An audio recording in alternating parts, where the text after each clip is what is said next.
الله تعالى وبركاته.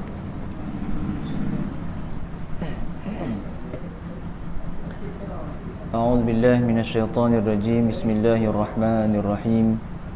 الحمد لله رب العالمين وبه نستعين والعاقبة للمتقين ولا عدوان إلا على الظالمين. أشهد أن لا إله إلا الله وحده لا شريك له وأشهد أن سيدنا ونبينا وقدوتنا وقرة أعيننا محمدا صلى الله عليه وآله وصحبه وسلم. اللهم صل وسلم على سيدنا محمد مفتاح باب رحمة الله عدد ما في علم الله صلاة وسلاما دائمين بدوام ملك الله وعلى آله وصحبه ومن والاه. سبحانك لا علم لنا إلا ما علمتنا إنك أنت العليم الحكيم ولا حول ولا قوة إلا بالله العلي العظيم. قال رب اشرح لي صدري ويسر لي أمري واحلل عقدة من لساني يفقه قولي. نويت التعلم والتعليم والتذكر والتذكير والنفع والانتفاع والإفادة والاستفادة والحث على التمسك بكتاب الله وسنة رسوله صلى الله عليه وآله وصحبه وسلم والدعاء الهدى والدلالة على الخير ابتغاء وجه الله وقربه وثوابه سبحانه وتعالى. أما بعد، الحمد لله ثم الحمد لله. Dimuliakan Tuan Imam, Tuan Bilal, muslimin dan muslimat dirahmati oleh Allah Subhanahu wa taala. Segala puji Allah Taala, kita panjatkan rasa syukur di atas segala nikmat yang telah dikurniakan kepada kita hingga ke saat ini. Moga-moga segala amalan, segala ibadah, segala ketaatan yang kita lakukan sepanjang umur kita sehingga ke saat ini Allah Ta'ala menerimanya, Allah Ta'ala mengkabulkan, Allah Ta'ala menilai, Allah Ta'ala memberikan ganjaran yang selayaknya bagi mereka yang benar-benar melakukan ibadah lillahi Ta'ala, bukanlah melakukan ibadah semata-mata yura'unan nas, untuk dilihat oleh sekalian manusia. Dan kita mengharapkan agar Allah Ta'ala golongkan kita semua tergolong dalam golongan yang mendapat keridaan Allah Subhanahu wa ta'ala. Baik, menyambung kepada pengajian kita dalam kitab An-Nasaihud Diniyah wal Wasaya al-Iman, dikarang oleh Al-Imam Abdullah bin Alawi Al-Haddad, nasihat-nasihat agama dan juga wasiat iman. Moga-moga dengan nasihat ini kita menerimanya dan mengubah hidup kita daripada yang tidak elok kepada yang baik. Baru-baru ni kita habis membahaskan tentang di muka surat 20, memohon husnul khatimah. Kita cerita di atas perenggan yang pertama itu, mereka yang senantiasa memohon husnul khatimah dalam semayang kita lah. Dok, kita pohon sokma selepas pada solat kita mohon doa, Allahumma khtim lana bi husnil khatimah wa la takhtim alaina ya Allah bi su'il khatimah. Pohon doa ini kalau boleh jangan pernah kita tinggal. Dok, nak pohon bak dunia boleh tahan lagi, kita nak tinggal tak mau tinggal pun tak apa. Memohon minta dengan Allah Ta'ala dengan keduniaan tak apa lagi. Nak minta, tak ada masalah nak minta, tetapi minta husnul khatimah senantiasa, jangan pernah kita tinggal. Minta semua dengan Allah Ta'ala, mati dalam keadaan beriman, mati dalam keadaan Islam, mati dalam keadaan husnul khatimah, yakni mati dalam keadaan yang baik. Sebab benda kita minta benda yang dunia, ianya akan habis, ia akan ditinggalkan. Mati penuh dengan keyakinan yang kita semua akan mati. Maka nak mati kita dalam keadaan yang mana? Kita nak mati dalam keadaan yang baik. Maka pohonlah benda yang betul-betul kita yakin dah kita akan lalui benda tu. Mati kita yakin kita akan mati. Tak. Kehidupan di akhirat lagi kita akan yakin kita nak duduk syurga ke nak duduk neraka. Maka kita kena minta dah, nak minta syurga, minta lah. Yakin benda tu yang kita akan lalui di akhirat nanti. Kita akan lalui dalam kubur keadaan kita guna, kena azab ke tak kena azab. Minta dengan Allah Ta'ala, jangan bagi kena azab dalam kubur. Minta benda yang di dunia yang kita yakin ianya akan terhenti pada suatu saat lagi. Kekayaan yang setinggi gunung sekalipun, kalau kita minta dengan Allah Ta'ala, yakin bahawa bila kita mati kayak gitu, tak ada dah dunia ni, akan ditinggalkan. Yang hanya dengan kita amalan kita. Maka minta lah benda yang dah yakin akan kita lalui. Mati kita, minta dengan husnul khatimah. Di akhirat duduk syurga, duduk neraka, minta duduk dalam syurga. Duduk dalam kubur, nak kena azab, tak mau kena azab, minta tidak diberikan azab oleh Allah Ta'ala. Maka orang yang minta doa husnul khatimah ini, kata syaitan, celaka, celaka bagi aku ni. Tak. Sebab benda, bila mereka yang memohon husnul khatimah itu telah mematahkan tulang belakangku, kata syaitan. Tak. Qasama dhahri alladhi yas'alullahu ta'ala husnul khatimah. Mereka yang pohon husnul khatimah, dia itu mematahkan belakang aku. Buat lengah ke aku lah, aku ngasuk, dia minta benda yang matilah keadaan yang baik. Syaitan dia nak kita matilah keadaan yang buruk, dalam su'ul khatimah. Dia akan usaha kat guna-guna pun. Masuklah ikut kebaikan ke, ikut kejahatan ke, nak ending kita, hujung hidup kita matilah keadaan su'ul khatimah. Ni kerja syaitan. Maka dia kata benda celakalah bagi aku ni, bilakah ia mahu membangga-banggakan amalannya. Aku khawatir ia telah tahu tipu dayaku. Syaitan ni tak boleh nak buat, tak boleh nak suruh kita buat kejahatan zahir, dia suruh buat kebaikan. Dalam kebaikan itu, biar dia riak, buat kebaikan, buat amal ibadat bukan kerana Allah Subhanahu Wa Taala. Syaitan nak gitu. Aku nak suruh buat jahat tak boleh dah ni.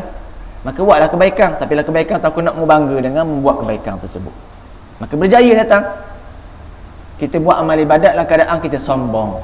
Kita rasa kita sahaja yang boleh buat kebaikan, kita sahaja yang boleh buat ibadat, kitalah ahli syurga. Syaitan masuk ikut gitu. Sebab apa? Syaitan kata, kalaulah dia buat dalam keadaan ibadat dia kerana Allah Ta'ala, maknanya manusia sekarang dah tahu tipu elah aku. Mereka dah boleh melawan hawa nafsu mereka, boleh lawan dah syahwat mereka. Maka aku ni rugilah, celakalah bagi aku.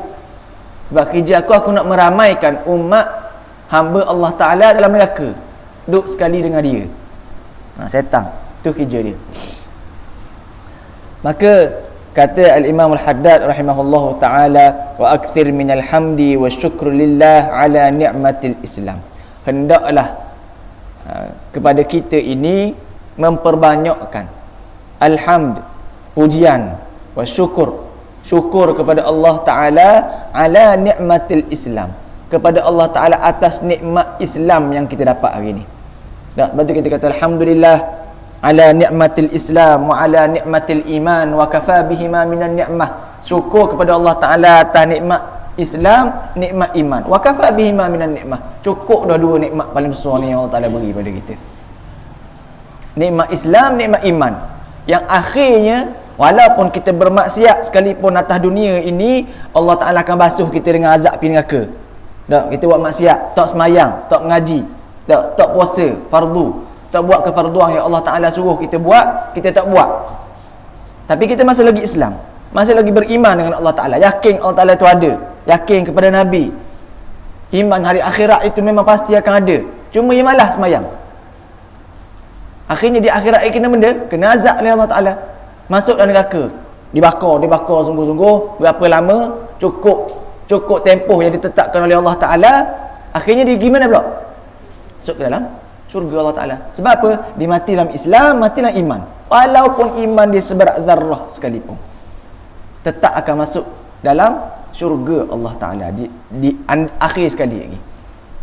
Tapi mereka yang mati dalam kufur, mati dalam keadaan tak beriman kepada Allah Ta'ala, khuludu finnar, selama-lamanya duduk dalam neraka Allah Ta'ala. Sampai bila-bila, tak ada ending dia, tak ada penutup dia. Maka nak mati dalam Islam. Syukur dah kita duduk lahir-lahir dah dalam Islam. Dah, sangat syukurlah kita, tak perlu dah kita nak cari. Orang kafir hari ni kena bersungguh-sungguh nak cari agama dia hak betul ni. Nak cari mana agama yang betul, mana hak yang akan dihisap oleh Allah Ta'ala, agama mana hak betul boleh masuk syurga ni. Agama Kristian ke? Dia duk kaji, oh tak jumpa jalan kau. Orang kafir begitu. Tapi hari ni kita lahir-lahir Islam dah. Islam mak ayah kita dah. Sebab itu hebatnya orang yang daripada kafir dia masuk Islam lebih hebat daripada kita yang lahir-lahir dah Islam. Sebab dia orang kaji Islam ini bagaimana. Dia orang tengok, cek suti-suti Islam ni guana, mari kok mana, Nabi bawa guana, kaitkan saing dengan gini kehidupan apa semua. Akhirnya dia percaya Allah itu ada, Nabi itu benar, akhirat itu ada. Akhirnya dia beriman, masuk Islam. Dan keyakinan dia itu lebih yakin daripada kita yang lahir-lahir Islam dah. Kita lahir-lahir tahu dah Tuhan tu ada, mak ayah kita khabar kan.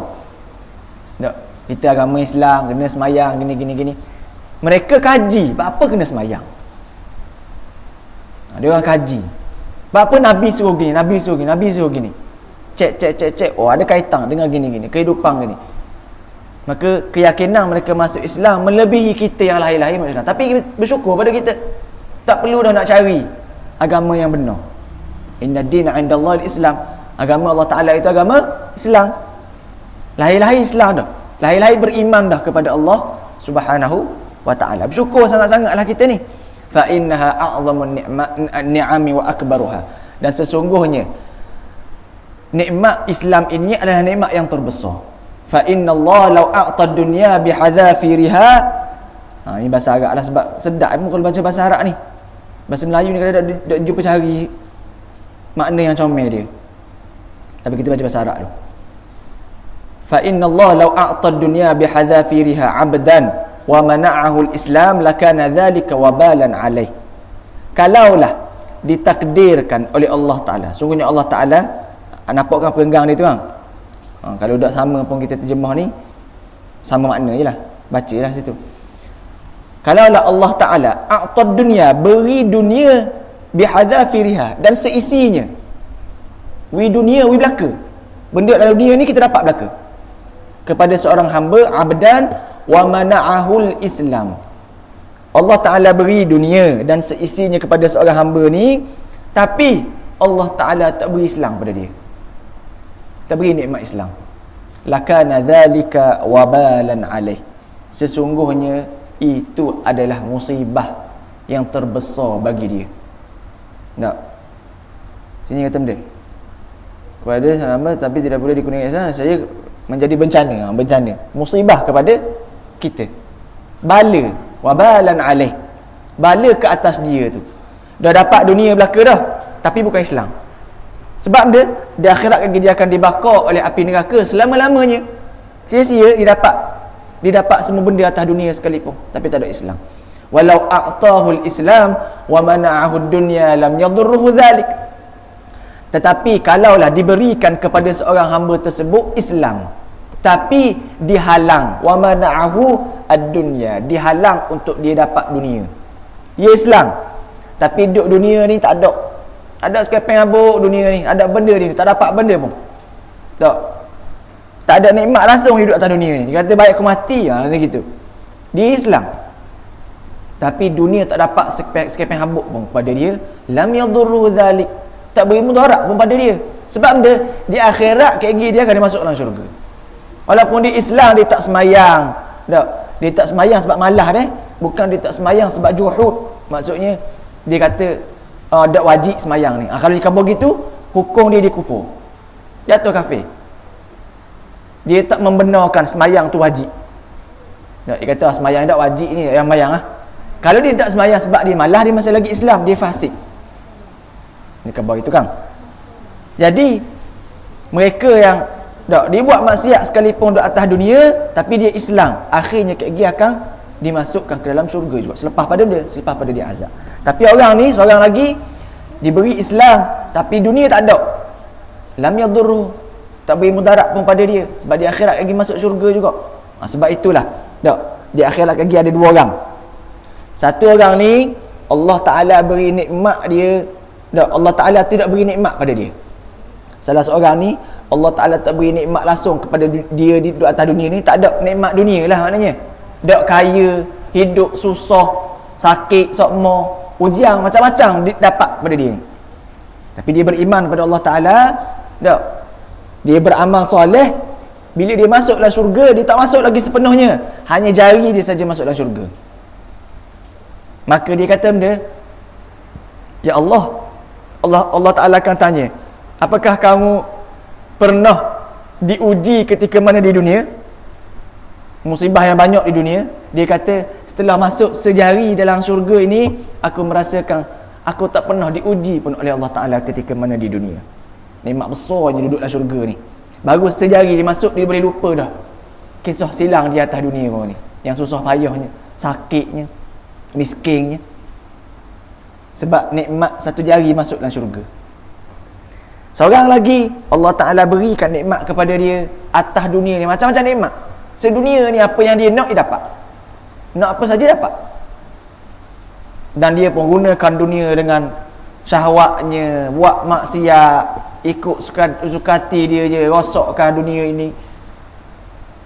Ketika mana di akhirat letak sejari saja di dalam neraka, Allah Ta'ala tanya, ada kamu ingat nikmat-nikmat yang aku beri di atas dunia bawah ni? Dia kata, aku rasa macam aku tak pernah dapat nikmat satu pun di atas dunia bawah ni. Dengan apa?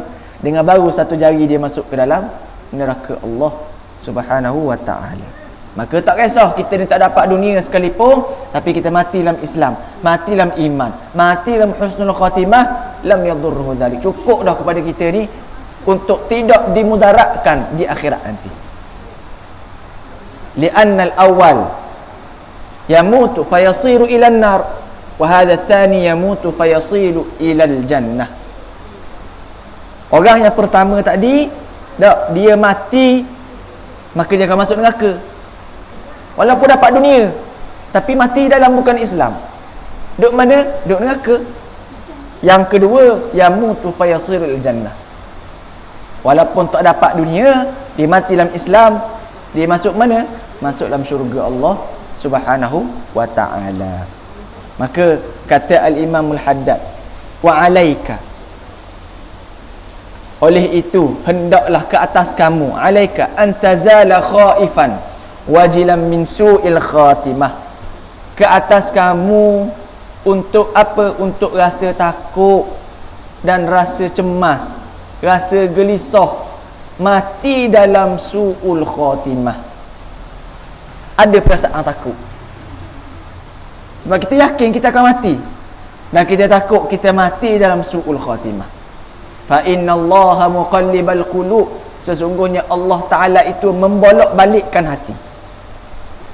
Allah Ta'ala membolak-balikkan hati kita. Ini di sini kata, kerana tidak mustahil Allah boleh merubah kalbu hambanya. Kalau ikut matan dia yang asal dia, gitu dia kata, fa innallaha muqallibal qulub, sesungguhnya Allah Ta'ala itu membolak-balikkan hati.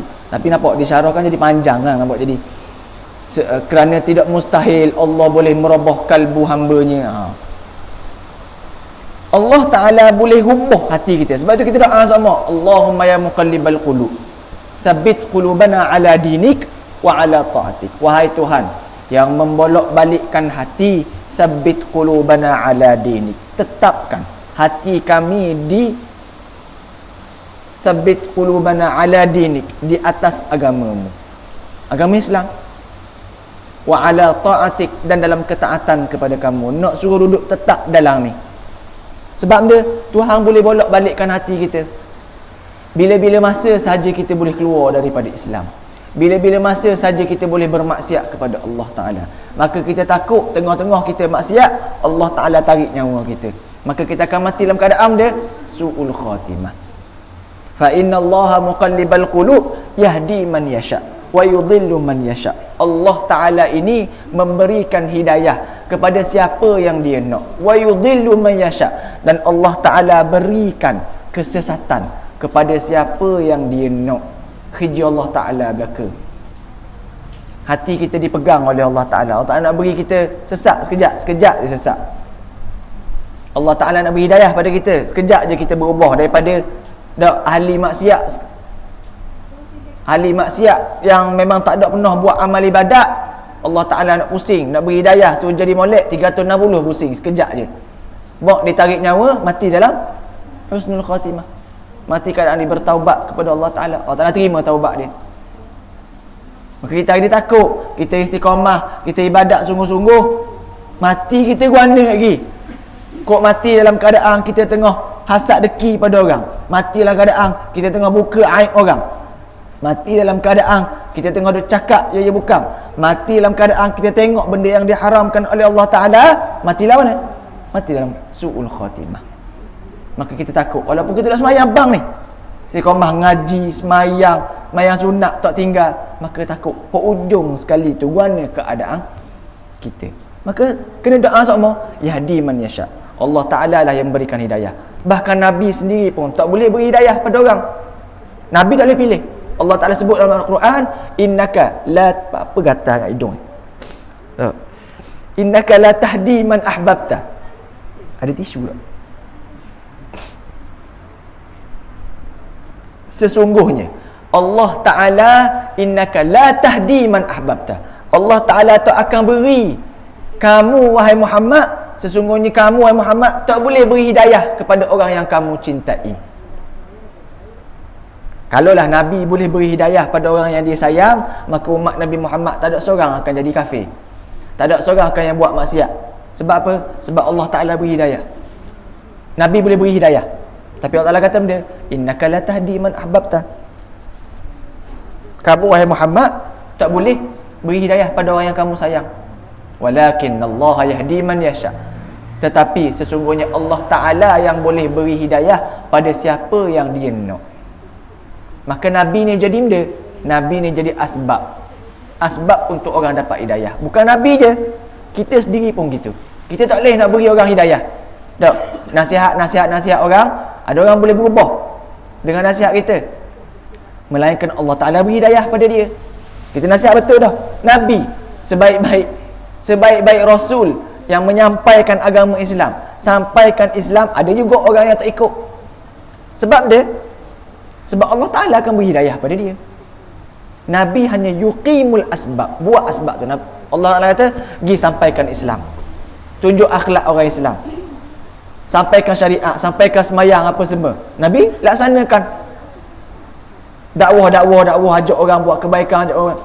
Kalau orang yang terima buat kebaikan, maka Allah Ta'ala beri hidayah pada dia. Sayyidina Umar sebelum masuk Islam, orang paling ditakuti, orang paling bekeng sekali, ulu pedang tak mau, Sayyidina Umar. Akhirnya sekejap je boleh masuk Islam. Sebab dia dengar bacaan ayat Al-Quran surah Maryam, surah Maryam ke surah Taha. Masuk Islam sebab dengar ayat Al-Quran. Pada hari orang paling garang sekali, orang yang paling tak mahu masuk Islam, pegang pedang tak mau, hero lah bagi orang kafir masa tu. Tapi ingatlah masuk Islam kau, sebab dengar ayat Al-Quran, jatuh hati. Allah Ta'ala beri hidayah pada dia nak masuk Islam. Maka kita hari ni pun asbab juga buat kebaikan, ajak orang kepada kebaikan. Tak semestinya orang akan terima, tak semestinya orang dapat hidayah, tapi jangan berhenti situ je. Bahkan kita sampaikan kebaikan, orang pun benci kita. Ada kok gitu. Ajak orang mari semayang, tiba-tiba orang kata, oh sibuk suruh aku semayang, kubur aku kan kayak gini. Orang kata gitu. Ada orang terima, ada orang tak terima. Maka kita perlu ada uslub, ada cara nak menyampaikan. Nabi SAW, asbab yang paling utama sekali nak beri hidayah pada nak Allah Ta'ala berikan hidayah kepada seseorang, kita sendiri ni jaga hubungan dengan Allah Ta'ala. Nabi jaga hubungan dengan Allah Ta'ala. Orang boleh suka dengan Islam, orang boleh tertarik dengan Islam hanya tengok muamalat Nabi saja. Percakapan Nabi orang tengok, adab Nabi orang tengok, orang boleh tertarik dengan Islam. Sebab dia hubungan Nabi dengan Allah tu kuat. Nabi buat je sebab hagi kerja Allah tak nak beri, tak beri.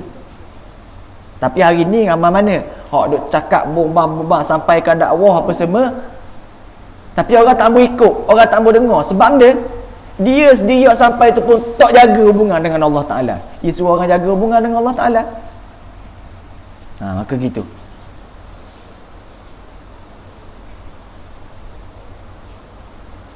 Minta dengan Allah Ta'ala. Mana orang sekarang perlu takut daripada mati dalam su'ul khatimah. Allah Ta'ala yang bolak-balikkan hati kita. Moga-moga mati kita ini tidaklah, orang kata, lari landasan daripada landasan yang benar.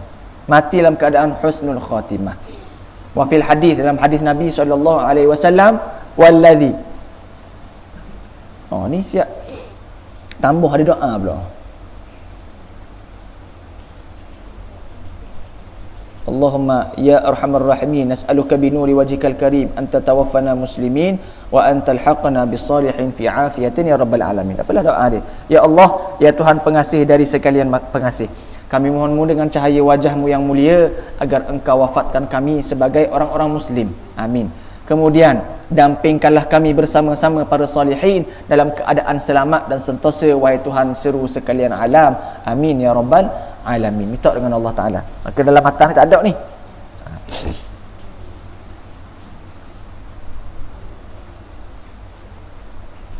Ni pun waqtasimu. Oh, ni dia mari kat mana ni? Oh, patut dong Ustaz. Oh, minta maaf, salah. Saya main muka surat lain ke? Oh, salah aku semua surat. Patut rasa pelik. Okey, baik. Dalam sebuah hadis Nabi, muka surat 20 balik Dalam hadis Nabi SAW, walladzi la ilaha ghairuh. Ni bersumpah ni. Walladzi la ilaha ghairuh. Bahawasanya dialah Tuhan yang tiada Tuhan melainkan Allah, melainkan dia. Inna ahadakum la ya'malu bi'amalin ahlil jannah. Sesungguhnya seseorang yang beramal dengan amalan ahli syurga. Benda amalan ahli syurga, buat taat lah. Benda Allah Ta'ala perintah, waktu dia buat. Benda yang Allah Ta'ala larang, itu yang dia tinggalkan. Itu amalan-amalan ahli syurga. Maka nak tahu kita ni duduk dalam syurga ke dalam neraka, tengok paling banyak atas dunia kita buat benda. Kalau kita buat amal ibadat ahli syurga, insya-Allah kita akan masuk syurga. Tapi kalau duduk dalam dunia ni kita banyak buat perkara yang mungkar, perkara yang dilarang oleh Allah Ta'ala, amalan-amalan ahli neraka, maka kita takut kita masuk dalam neraka Allah Subhanahu wa Ta'ala. Itu. Inna ahadakum, sesungguhnya seseorang yang beramal dengan amalan ahli syurga, hatta ma yakunu bainahu wa bainaha illa dhira', sehinggalah syurga, dia dengan syurga itu jarak dia itu dhira' je, sejekal. Ni dhira' ni dhira'. Hasta benda. Dhira' kita. Fayusbiqu alaihi alkitab, tiba-tiba kitabnya telah mendahuluinya. Benda masuk kitab mendahului, takdir mendahului kita, yang sudah tertulis oleh Allah Ta'ala mendahului kita, walaupun kita buat amal ahli syurga sekalipun ni. Fayusbiqu alaihi alkitab fayamal bi'amali ahli an-nar fayadkhuluha. Maka maksud dia, tadi kita beramal amal ahli syurga dah, tiba-tiba yusbiqu alaihi alkitab, takdir mendahului kita, tiba-tiba kita buat amal amal orang ahli neraka, dan kita mati dalam keadaan tersebut, fayadkhuluha, masuk dalam neraka Allah Subhanahu wa Ta'ala. Yang kedua, wa inna ahadakum la ya'malu bi'amalin ahli nar, sesungguhnya seseorang itu beramal dengan amalan ahli neraka, hatta ma yakunu bainahu wa bainaha illa dhira', sehinggalah nak kabarnya dia dengan neraka tu sangat-sangat dekat. Orang kata sikit lagi masuk neraka lalu lah dia ni. Macam tadi kau buat amal ahli syurga, hatta yakunu ma bainahu wa bainaha dhira' je, dekat sangat dengan syurga. Fayusbiqu alaihi alkitab, takdir kitab mendahului dia, fayamalu bi'amali ahli nar ahli jannah fayadkhuluha. Tadi dia buat dah amalan ni, amalan ahli neraka ni, duduklah atas dunia ni buat amalan macam orang ahli neraka, buat maksiatnya, tak semayangnya. Tiba-tiba takdir mendahului dia, Allah Ta'ala beri hidayah pada dia, berubah 360 darjah, jadi orang baik, jadi orang yang bertaubat pada Allah Ta'ala, minta ampun dengan Allah bersungguh-sungguh dengan taubatan nasuha. Akhirnya dia jadi mana? Faya'mal amal ahli jannah fayadkhuluha. Dia pun buat amal-amal orang ahli syurga, masuk ke dalam syurga Allah Subhanahu wa Ta'ala. Tu hadis tu. Hadis ini kata Al-Imam Al-Haddad radhiyallahu ta'ala anhu, wa fihi ghayatut takhwif li ahli taqwa wal istiqamah. Hadis tersebut amat menggerunkan ahli taqwa dan orang-orang yang lurus perjalanannya. Yang berjalan dia orang istiqamah. Ahlul taqwa wal istiqamah. Orang yang bertakwa dan istiqamah dalam kebaikan. Siap-siap dia ni pun takut mati dalam su'ul khatimah. Bila dengar hadis ni takut. Orang-orang yang ahli takwa ni, ahli takwa, ahli istiqamah pun takut. Fadlan an ahli tafrid wa takhlid. Dah guana kita hari ni orang yang selalu lalai, orang yang selalu meremehkan tentang agama, meremehkan ibadat, remehkan semayang. Patutnya kita yang lebih aula takut, sebab kita bukan ahli takwa, bukan ahli istiqamah.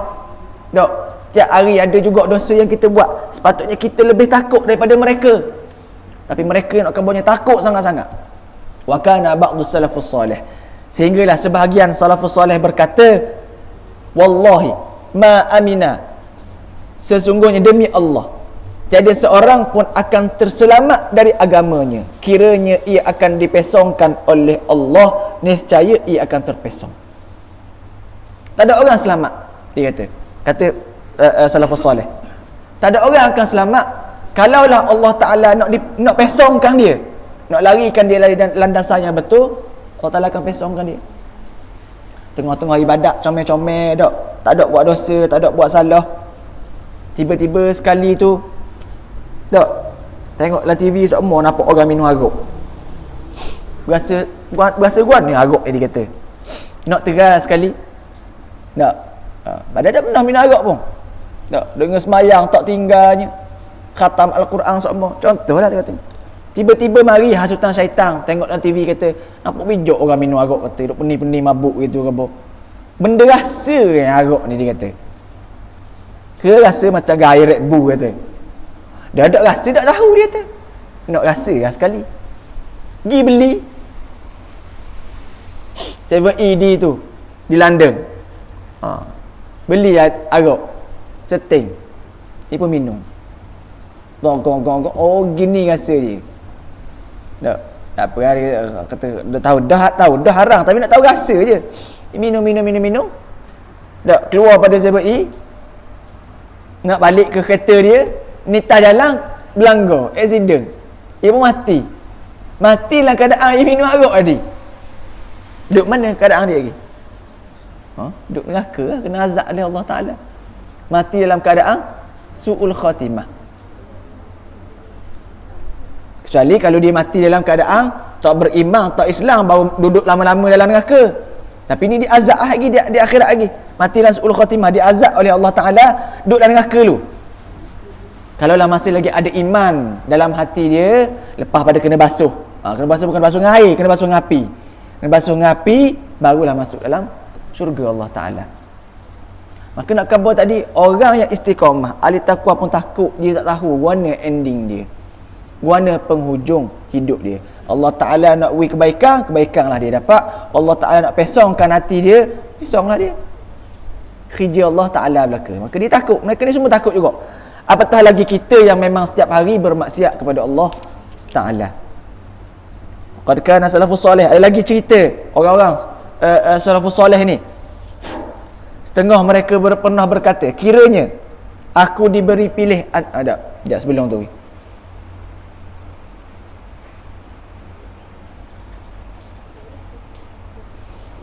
Kana ba'd salafus salih yaqulu wallahu ma amin. Okey, baik. Wa qad kana salafus salih rahmatullahi alaihim fi ghayati. Okey, baik, betul. Setengah mereka pernah berkata. Setengah daripada salafus salih ini pernah berkata, orang-orang yang ulama yang beramal soleh dulu ni, ulama-ulama yang sebelum kita ini, walaupun dalam keadaan mereka ini banyak amal soleh, kurang buat maksiat, pun takut dengan su'ul khatimah ni, sehinggalah mereka berkata, qala ba'duhum, salah seorang daripada mereka ini berkata, lau urida alayyal maut, kalaulah sekiranya aku ini diberikan tawaran, diberikan peluang oleh Allah kepada aku mati dalam Islam depan pintu bilik aku. Maka diberi dua pilihan ni. Allah Ta'ala beri dua pilihan. Kalaulah aku ini diberikan peluang mati dalam keadaan Islam, mati dalam Islam depan pintu bilik aku, babil hujrah, bilik aku bilik. wasyahadah bibabid dar. Dan peluang kedua, aku mati dalam keadaan syahid depan pintu rumah. Maksudnya benda ni bilik, tak ni bilik, okey ni pintu rumah. Ni pintu bilik. Aku mati di peluang aku mati depan pintu bilik ni Islam. Lepas tu aku mati depan tu syahid. Contoh kalau aku jalan ni, okay, kalau aku mati sini, kalau aku duduk sini, aku mati dalam Islam. Okay, aku jalan, kalau aku pergi sampai dekat pintu tu, aku mati syahid. Gitu. Jadi ulama salafus salih kata benda, lakhtartul maut 'ala al-islam 'ala babil hujrah, 'ala syahadah 'ala babid dar. Aku lebih memilih mati dalam Islam depan pintu ni, pintu bilik aku, daripada aku mati syahid depan pintu rumah. Sebab dia kata li'anni la adri malladhi ya'rudu liqalbi fi ma bainal hujrah ila babid dar. Sebab dia aku dah tahu perjalanan aku nak pergi ke pintu tu, aku takut aku kufur sini. Aku takut Allah Ta'ala pesongkan hati aku. Aku takut aku mati tengah ni aku bermaksiat kepada Allah Ta'ala. Itu orang salafus soleh. Maka kalau dua pilihan, mati dalam Islam depan ni dah, pintu ni, mati syahid, besar mati syahid ni, syahid dalam fisabilillah ni, besar. Tapi aku nak pergi ke pintu tu, aku takut hati aku terpesong dalam keadaan perjalanan aku nak pergi ke pintu tu. Yakin dah pergi pintu mati syahid, hak perjalanan aku dah yakin gini, maka baik aku mati dalam Islam depan pintu aku ni je, yang aku yakin dah. Tak, mati-mati kayak gini, kalau aku kena azab sekalipun aku masuk Islam. Tapi aku takut, tak, kalau aku berjalan ni tiba-tiba aku kufur dengan Allah Ta'ala, aku dah beriman dengan Allah Ta'ala tiba-tiba, maka tak dapat dah mati dalam keadaan husnul khatimah. Itu ulama salafus soleh. Ada lagi cerita ulama salafus soleh yang takut dengan mati su'ul khatimah ini. Seorang soleh berkata kepada rakan-rakannya, apabila telah tiba ajalku kelak, hendaklah kamu duduk di kepalaku dan memerhatikan kiranya aku mati dalam Islam atau tidak. Andai kata kamu dapati aku mati dalam Islam, maka ambillah segala barang peninggalanku dan jualkan semuanya. Kemudian belikan dengannya gula-gula dan buah badam, kacang-kacang, serta bagikan kesemuanya kepada kanak-kanak. Andai kata kamu dapati aku mati dalam selain Islam, maka hendaklah kamu beritahu orang ramai yang ingin menyembahyangkan jenazahku, supaya mereka mengetahui keadaan matiku sebelum menyembahyangkannya. Maksud dia, orang salafus soleh ni kata, Kek kalau aku nak mati lagi, mari duduk kat kepala aku, tengok aku ni mati dalam Islam ke ataupun mati dalam bukan Islam.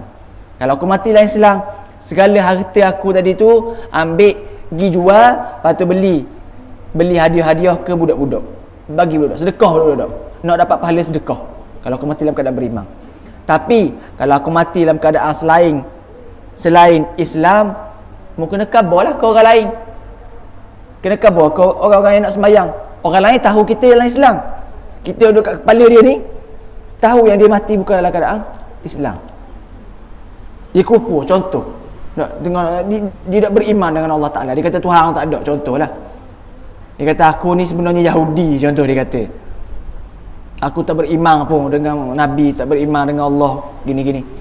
Orang lain tak tahu, orang lain ingat dia Islam, maka khabar kepada orang lain yang nak semayangkan dia tu, khabar keadaan dia ni mati guanda. Macam mana? Kalau dia mati dalam kufur, tak semayang dia, tak semayanglah kepada jenazah ni. Dan kubur pun, dia kubur mana? Kubur orang yang bukan Islam lah, tak boleh tanam di kubur orang Islam. Maka gitu, mereka ni orang-orang yang takut akan mati dalam keadaan su'ul khatimah.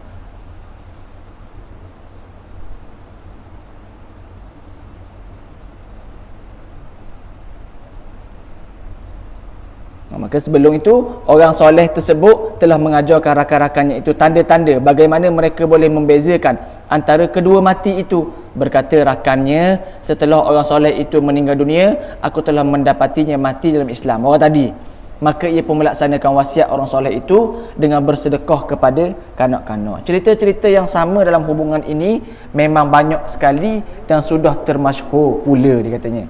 Banyak cerita-cerita ulama salafus soleh ini, mereka ini cerita tentang bagaimana takutnya mereka nak mati dalam su'ul khatimah. Kata Allah Ta'ala dalam Al-Quran, innama yakhshallahu min ibadihi ulama. Orang yang paling takut dengan Allah Ta'ala adalah siapa? Ulama. Maka kalau kita nampak orang yang berilmu, cakap sedap, pupan tapi dia bermaksiat, dalam keadaan tak takut dengan Allah Ta'ala, tu bukan ulama. Senang cerita. Innama yakhshallahu min ibadil ulama. Ulama ni dia akan takut sebab dia tahu mana halal, mana haram, dia beramal dengan ilmu yang dia tahu.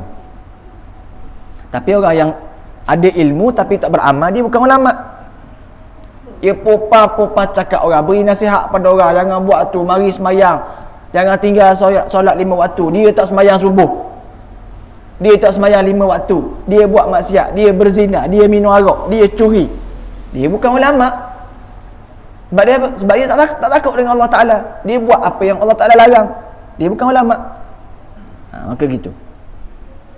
Maka ini penderhaka mati dalam su'ul khatimah. Ketahuilah. Tak.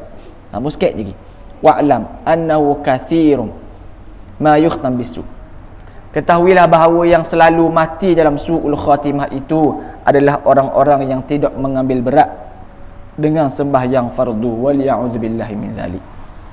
Siapa dia? Calon-calon yang akan mati dalam su'ul khatimah. Mereka yang ambil remeh tentang semayang fardu. Tak semayang dia rasa tak berdosa pun. Tak semayang dia rasa relax je. Semayang paling berat sekali semayang dia, semayang subuh, semayang isya. Hak berat ke atas kita ni. Berat bagi orang-orang yang munafik. Tak semayang dia, payah nak semayang subuh. Payah tu diusaha tak apa. Tak payah nak bangun tidur sebagai contoh kan. Sebab kita ada min a'dharis salah, keuzuran dalam semayang, iaitu tidur dan juga benda lupa. Kalau tidur, ada pula hukum kalau dalam fiqh lah. Tengok tidur kita guana. Kalau tidur selepas pada waktu, maka kita kena qada dalam keadaan fauran, cepat. Tak boleh bukan uzur lah katanya. Bangun tu kena qada. Tapi kalau tidur sebelum waktu, sebelum masuk waktu, tidur malam contoh tak sedar dah subuh tu, straight, tak ada orang kejut apa semua, dan kita suruh dah orang kejut, tak bangun juga, memang tak dengar langsung, letih sangat ke guana, maka itu keuzuran bagi kita. Ketinggal tu tadi tu tak dapat dosa, tapi wajib qada dalam keadaan qada yang tidak fauran, bukan secara kena cepat qada kita. Tu min a'dharis salah. Tak. Lupa dengan tidur. Maka kalau cakap bab a'dharis salah dalam hukum fiqh lah. Panjang pula cerita dia. Maka mereka ni orang yang remeh. Tak berasa benda, tinggal semayang pun olok dia. Subuh tu lah kata aku nak bangun subuh. Tak ada usaha pun nak bangun subuh. Tak ada usaha nak bangun subuh, olok gitu lah. Dia rasa remeh, budak semayang pun tak qada, dia pun tak qadanya. Mayang semua-semualah. Dia meremehkan semayang. Ini adalah tanda-tanda calon-calon orang yang mati dalam su'ul khatimah. Tidak mengeluarkan zakat yang wajib. Tak ada harta cukup dah nisab, cukup haul, tak keluar zakat. Zakat fitrah cukup, ada harta tak keluar juga. Dan orang-orang yang menjaga tepi kain kaum muslimin. Ni. Dia orang putih panggil busybody. Tak, jaga tepi kain orang, sibuk hal orang, sibuk cari keburukan orang, sibuk nak tahu kisah orang, fudul ni maksudnya dia rahsia orang nak tahu belaka.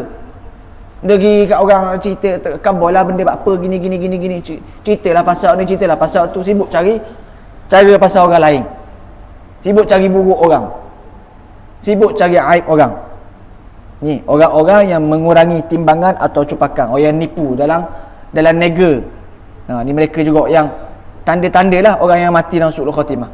Orang-orang yang menipu kaum muslimin, kizib, cakap lebong, dan membelik mereka serta mengelirukan mereka dalam perkara-perkara agama maupun dunia. Dok, orang-orang yang buat sesat dalam agama, buat sesat dalam Islam. Geng-geng ni lah yang belik-belik lidak, belik-belik belaka ni, pusing kat tu, pusing kat ni. Begitu juga dengan orang-orang yang mendustakan para wali Allah, yang dia tak rasa wali Allah ni kekasih Allah tak ada dalam dunia. Dia ni tak ada benda panggil tak ada kelebihan pun. Padahal orang-orang yang wali-wali Allah ini mereka kekasih-kekasih Allah. Itu maksud dia, wali-wali Allah ini mereka yang dijaga oleh Allah Ta'ala, disayang oleh Allah Ta'ala, hubungan mereka terjaga. Maka mereka ini mendustakan, tak membenarkan, kata wali ni tak ada, kata, dan mengingkari mereka tanpa hak. Seterusnya orang-orang yang mendakwa diri mendapat darjat kewalian dan tingkatannya tanpa kebenaran, dan lain-lain lagi dari perkara-perkara yang dikeji oleh agama Allah. Orang-orang yang dakwa diri ni dapat wali, dia kata. Aku mimpi malam Tuhan kata aku ni wali, jadi aku tak payah semayang dah 5 waktu, dia kata. Nabi yang kekasih Allah pun semayang 5 waktu. Dia ni hebat lagi. Aku boleh jumpa dah Tuhan. Tuhan kata aku tak payah semayang dah, aku ikut niat je. Pelik lah pula. Ni mendakwa diri ni, mendakwa diri wali. Wali tu ya dah dakwa diri rasul lah. Akulah utusan Allah yang terakhir. Pak Nabi ada lagi aku ni. Surah Yasin turun ke aku, dia kata. Ada lagi yang mengaku pula wakil daripada Tuhan, kerajaan langit. Mari nak menyesatkan orang belaka ni. Mereka-mereka ini, orang kata benda, potensi calon-calon kalau tak bertaubat mati dalam su'ul khatimah, mati dalam keadaan kekufuran. Di antara yang sangat ditakuti atas seseorang muslim ditimpa su'ul khatimah ialah membuat bid'ah dalam agama. Buat bid'ah, benda yang baru. Ni kalau cakap bab bid'ah panjang. Panjang masuk definisi bid'ah tu benda. Yang penting bid'ah dalam agama kita. Bid'ah yang Nabi kata dalalah, itu yang masuk, yang kullu dalalah finnar, itu masuk dalam neraka Allah Ta'ala.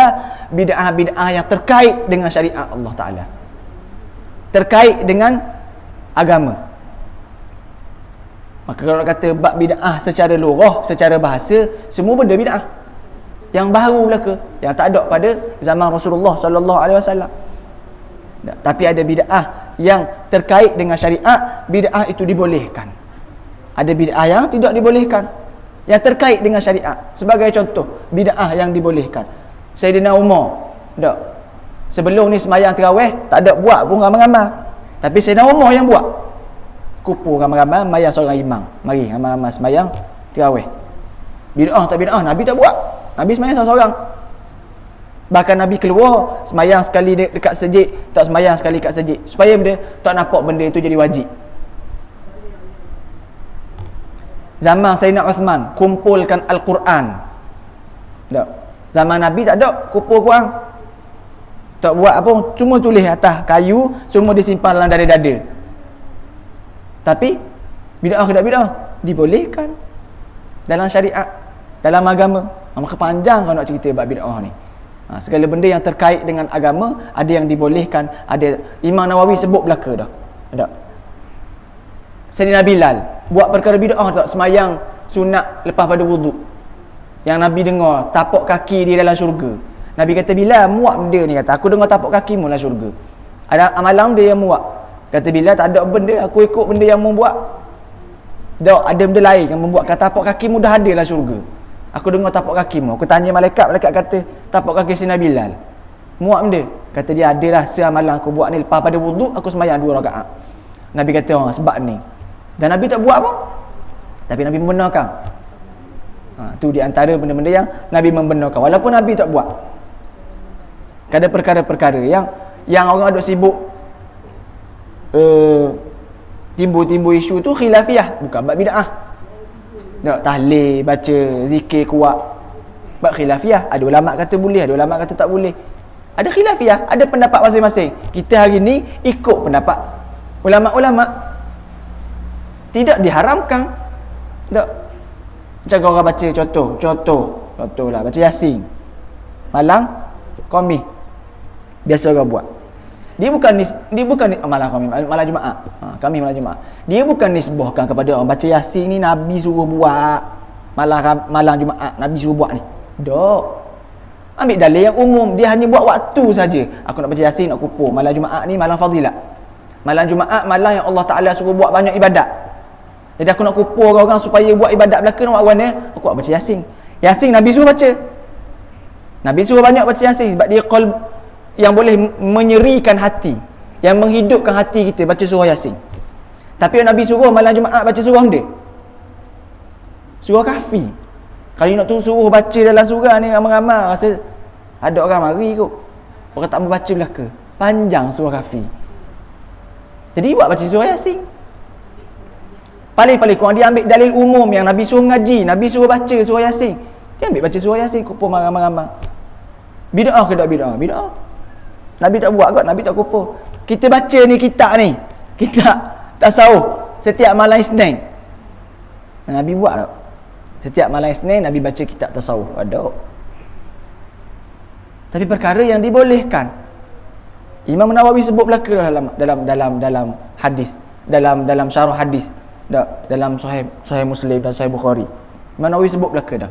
Maka itu, mereka bid'ah yang kata keji, yang mati dalam su'ul khatimah ini, yang menambah-nambah yang syariat kata haram dah buat. Aku nak semayang subuh 3 rakaat, tambah 2 rakaat. Kau anda mana-mana pun nak semayang 3 rakaat kau. Aku nak tambah kau selagi. Tak boleh. Subuh, daripada subuh ke Zuhur, oi panjang waktu yang kata. Aku nak buat segi semayang wajib. Semayang sunat tak masalah, yang nak buat. Semayang sunat mutlak macam tu. Semayang sunat mutlak. Dia kata aku nak buat segi semayang. Ada jadi nang waktu aku nak semayang dia buat. Kalau tak boleh jadi haram. Maka orang duk kata selawat ramai-ramai, maulid, majlis maulid apa semua bid'ah apa semua. Ya, bid'ah. Tapi hukum ni dia. Bid'ah bukan hukum. Bid'ah, ya, Nabi tak buat. Sambut maulid ramai-ramai, makan orang. Tak. Nabi tak buat. Tapi hukum ni dia. Dalam maulid buat benda. Ada baca Quran, ada baca sirah-sirah Nabi. Dia orang baca panjang-panjang apa semua tu, kita tak faham sekali abuk bahasa Arab tu. Benda dia cerita lah tu. Cerita kisah Nabi, kehidupan Nabi.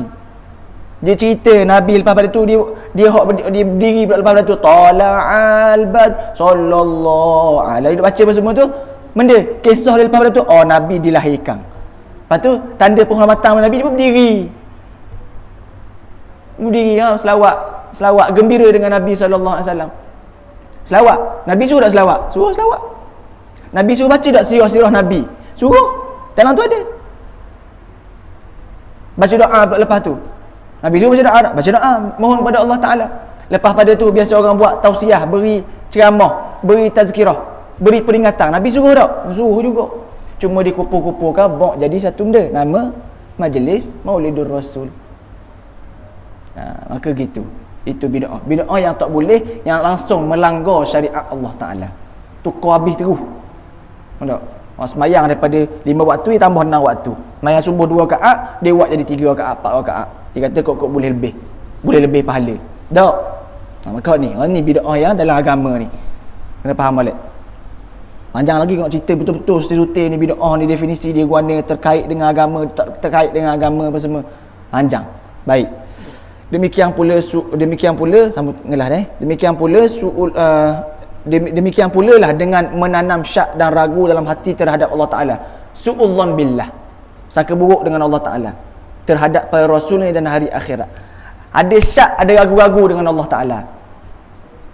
Oh, Allah Ta'ala ni ada kedok sebenarnya. Dia kata aku duk minta macam-macam ni tak boleh-boleh pun apa. Tuhan ni dengar kedok yang kata Tuhan tak dengar apa benda aku minta ni. Dia gitu. Mari syak dan ragu dengan Allah Ta'ala. Tak. Apa Nabi khabar betul dok Nabi cakap apa semua ni kata. Ikut hadis pelik-pelik kata dengar dok kait kata dengan saing apa semua. Saing suruh gini. Dia ikut logik dia. Tak ikut Nabi. Maka gitu. Rasa syak dan ragu-ragu dengan Rasul, dengan hari akhirat. Hari akhirat ni ada ke dok ni kata. Dok. Lama lagi kata aku tunggu hidup lama tak ada lagi akhirat. Orang dok kata ni akhir zaman. Orang kata nak kiamat pun. Habis cerita 2012, 2013, 14 banjir besar lah macam-macam kata dak hari-hari pun. Dak nak tunggu 2000 apa lagi kata bila nak kiamat. Dia tak yakin dengan hari akhirat yang memang akan datang. Bila tak tahu. Tu orang yang ada potensi mati dalam keadaan su'ul khatimah. Lantaran itu maka setiap muslim hendaklah berwaspada dari segala penyakit ini dengan sepenuh kewaspadaan, kerana tidak akan terlindung dari kemurkaan Allah Ta'ala melainkan orang yang dikasihi Allah Ta'ala. Dan Imam hadap doa, Allahumma ya arhamar rahimin, nas'aluka binuri wajhikal karim an tatawaffana muslimin wa an talhaqana bis salihin fi afiyatin ya rabbal alamin. Ya Allah ya Rahman ya Rahim, Tuhan yang Maha Pengasih, yang Maha Penyayang, kami mohon kepadamu dengan cahaya wajahmu yang mulia agar engkau wafatkan kami, matikan kami dalam sebagai orang-orang yang muslim, kemudian dampingkanlah kami bersama para salihin dalam keadaan selamat dan sentosa, fi afiyatin ya rabbal alamin, wahai Tuhan sekalian alam, amin ya rabbal alamin. Itu kita nak minta dengan Allah Ta'ala agar mati dalam husnul khatimah, tak mahu mati dalam keadaan su'ul khatimah. Moga-moga kita hari ini berwaspada, tak meremehkan semayang kita. Itu paling penting. Tak meremehkan apa-apa yang difardukan oleh Allah Ta'ala. Paling penting sekali semayang kita, itu kita buat dah kan. Buat contoh dah itu, semayang kita ni duduk mana. Ni agama, ni 5 rukun Islam kita. Tak tinggal haji, boleh kata lagi tak ada masalah sebab dia tak mampu nak pergi haji, tak wajib daripada dia. Zakat, zakat tak keluar zakat, tak cukup pitih. Tak, orang miskin nak keluar zakat ke mana? Nak keluar zakat kereta ke mana? Mah pun tak ada. Ada nega-nega kurma apa semua tu keluar zakat kau, tapi tak ada juga. Tak ada masalah lagi. Pegang lagi agama kita. Puasa, tak puasa bagi siapa yang boleh tak puasa. Orang tua sakit je tak boleh nak puasa. Kalau puasa dia mati, dia kena ambil bayar fidyah, kena bayar setiap hari. Bagi mereka yang tua tak boleh puasa, maknanya kalau dia puasa tu, tahan puasa tu mati, tak boleh lah. Maka dia diuzurkan, tak payah puasa, dia kena bayar fidyah. Tapi kalau tak semayang, lepas ni bagi kita kepit. Ya tak? Kalau gini lepas, jadi lepas ni bagi kita kepit ni. Kalau tak, lepas ni agama tak ada, utuh lu agama kita. Sebab dia tak semayang. Semayang ada uzur tak semayang. Macam tadi kita ada keuzuran semayang kalau lupa ataupun tidur. Tapi dia kena ambil qada, wajib juga kena buat. Maka begitu, tak ada istilah tak boleh semayang. Tak ada istilah tak payah semayang. Dia kena ikat sekalipun. Kena ikat belakang, kena ikat pokok. Kena ikat pokok dengan wuduknya tak ada, geraknya tak boleh. Dia kena semayang ke tak semayang? Kena semayang. Kena ikut mana? Kalau boleh gerak kepala, ikut kepala dia. Allahu Akbar. Itu baca Fatihah. Tapi tak ada wuduk, semayang hormat waktu. Kalau dia lepas pada dia lepas lagi dia kena qada balik, ambil wuduk semayang. Siapalah orang yang tak ada benda langsung dah. Daknya bisunya, pekoknya habis, wayar duk tang gitu. Mata pun tutup, dia nak buka. Tapi dia sedar, dia kena semayang ikut benda, ikut hati. Paling ngelah sekali, hati dia gerak. Kecuali kalau hati tak gerak dah, maknanya tak ada benda lah. Orang yang koma, wajib tak semayang yang koma, baru tak boleh. Tak ada, dia tak ada akal dah, tak hidup, dia tak sedar pun, baru tak ada semayang bagi dia. Orang yang masih lagi hidup, hati dia masih gerak, semayang ikut ni. Maka semayang itu paling benda yang jangan diremehkan. Takut orang yang remeh semayang ini mati dalam su'ul khatimah. Tinggal semayang rasa biasa, tinggal semayang subuh, elok ada masalah apa. Balik lagi pagi-pagi ni tu hawi lagi rezeki, makan roti jana. Lepas tu esok buat pula, tinggal lagi semayang subuh. Sampailah jadi biasa, tak bangun subuh dah. Maka itu potensi orang mati dalam su'ul khatimah, calon-calon duduk dalam neraka Allah Ta'ala. Yang penting dia kena beriman, dia kena Islam lagi. Kalaulah dia kufur, dia tak beriman dengan Allah Ta'ala, takut-takut mati dalam keadaan su'ul khatimah, matilah keadaan kufur, tak masuk dalam syurga langsung, duduklah neraka selama-lamanya. Maka waliya'udzubillah min zalik, kita minta kepada Allah Ta'ala agar Allah Ta'ala endingkan, kata tamatkan riwayat kita dalam kehidupan ini dalam keadaan husnul khatimah. Tu doa semualah setiap semayang kita, jangan pernah tinggal. Orang lain nak tinggal tak pergi. Tak, minta dua benda ni, jangan tinggal. Mati dalam husnul khatimah, nas'aluka ridhaka wal jannah wa na'udzubika min sakhatika wan nar. Minta Allah Ta'ala mati dalam husnul khatimah, lepas tu Allah Ta'ala masuk dalam syurga, Allah Ta'ala jauhkan daripada api neraka. Minta lah waktu, jangan pernah skip. Orang lain tak apa lagi nak skip-skip pun. Sebab ni kita tahu dah, perakhiran kita begitu. Yakin. Akhir lagi kita nak cari syurga ke neraka. Pilihan raya habis dah. Hak ngelah ada PRA, pilihan rumah akhirat. Pilihan kita tercalon ni kita tercalon sendiri. Aku nak duduk mana lagi? Nak pakar mana? Syurga ke neraka? Lepas tu aku kena buat benda. Tuhan suruh amanah. Tuhan beri amanah pada kita.